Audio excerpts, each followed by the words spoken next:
Joining me now to discuss the Minister's statement, the Chair of the Education Committee at Stormont, Mervyn Storey.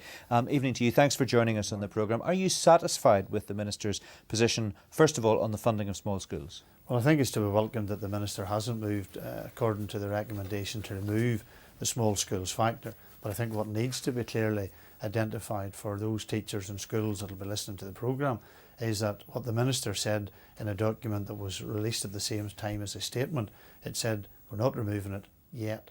And clearly the Minister, I think, bottled out today in deciding to announce publicly that he was going to remove the small schools factor, but he intends in the coming weeks and months to look at a way whereby that small schools factor will be removed. Why would he have done that today whenever he, you could argue, had the cover of the recommendation from this report to go down the closure road? Well, I think that he's been under immense pressure.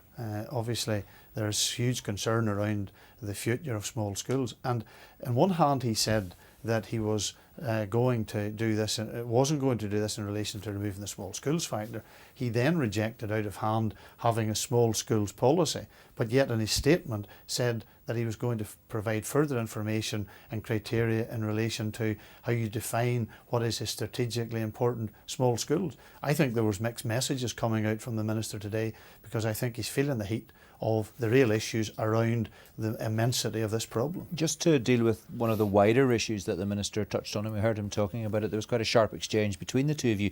The issue of his approach to socio-economic issues and protecting some schools, perhaps at the expense of other schools. You're clearly not happy about that. I think that it's been clearly demonstrated free school meals and using socio-economic criteria are very blunt instruments to determine the allocation of funding. And while the issue of free school meals is an issue which is very important, particularly in working class Protestant areas, we have seen a very low and a very poor uptake, and we need to ensure that that uptake is maximised so that there are young people who do benefit. But what I'm saying is that it shouldn't be the sole arbiter.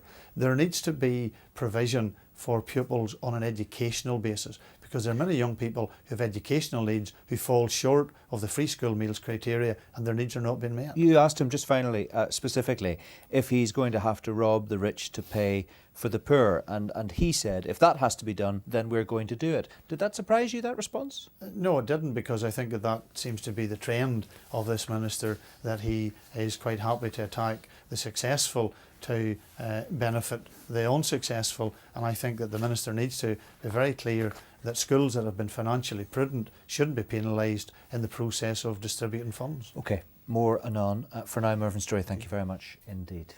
Following yesterday.